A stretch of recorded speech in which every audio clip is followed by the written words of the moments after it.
ધારી ખાંભા તેમજ આસપાસના ગ્રામ્ય વિસ્તારમાં છેલ્લા 2 દિવસથી કમોસમી વરસાદ પડવાના કારણે ખેડૂતોનો પાક નિષ્ફળ થયો છે, જેમાં ખેડૂતો દ્વારા મગફળી, કપાસ સહિતના પાકોનું વાવેતર કરવામાં આવેલ છે. ત્યારે હવામાન ખાતાની આગાહી અનુસાર ગ્રામ્ય વિસ્તારમાં વરસાદ પડતા ખેડૂતોના ખેતરમાં રહેલા પથરાઓ તેમજ કપાસ વીણવાનો બાકી હોય ત્યારે દહેડા ગામમાં ભારે પ્રમાણમાં વરસાદ પડતા ખેડૂતોના માથે આપ ફાટવા જેવી પરિસ્થિતિ સર્જાઈ છે.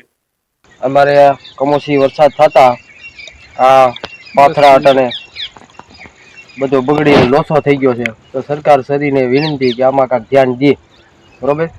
અને સરપંચને બોલાવ્યા છે અને કીધું કે આમાં કાંઈક રાહત આપે તો અમારી મજૂરી કાંઈક ઊભી થાય. 10 વીઘાની માંડવી આમાં 40,000નું બિયારણ નાખવામાં અટણ હાથમાં કાંઈ આવે એમ નથી. આમાં જો બધું લોસો થઈ ગયો અને કુસો અમારો તો હાથમાં કાંઈ આવે એમ જ નથી પેલા પછી, બરોબર. એટલે સરકાર શ્રીની વિનંતી કે આમાં થોડુંક આમાં જરાક અમને સર્વે તાત્કાલિક કરીને અમારું કાંઈક આમાં ધ્યાન દઈએ.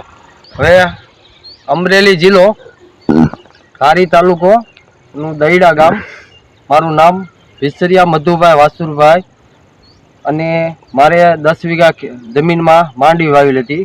10 મણ બિયા હતા અને એમાં મેં ટ્રેક્ટર ભાડું, ઢાંડા ભાડાનું બળદ ભાડું ચડાવ્યું, પછી ખાતર ખૂતરી, બરોબર. અને 600 રૂપિયાની દાડી કરીને મેં આ માંડી બધી ઉપાડીને પાથરા કર્યા. ત્યાંથી ભગવાનનો કમોસમી વરસાદ મોકલ્યો એટલે આમાં કાંઈ વધે એવું છે નહીં. આમાં તો હવે ભગવાન કાંઈક આમાં રાહત આપે અને આ મજૂરી આમાં વધે એમ નથી. આમાં ખેડૂત કરે હું, બરોબર. હવે આમાં સરકારને વિનંતી છે કે આમાં કાંઈક આમાં ખેડૂતને રાહત કરે અને સર્વે કરે તાત્કાલિક, એવી અમારી નમ્ર વિનંતી.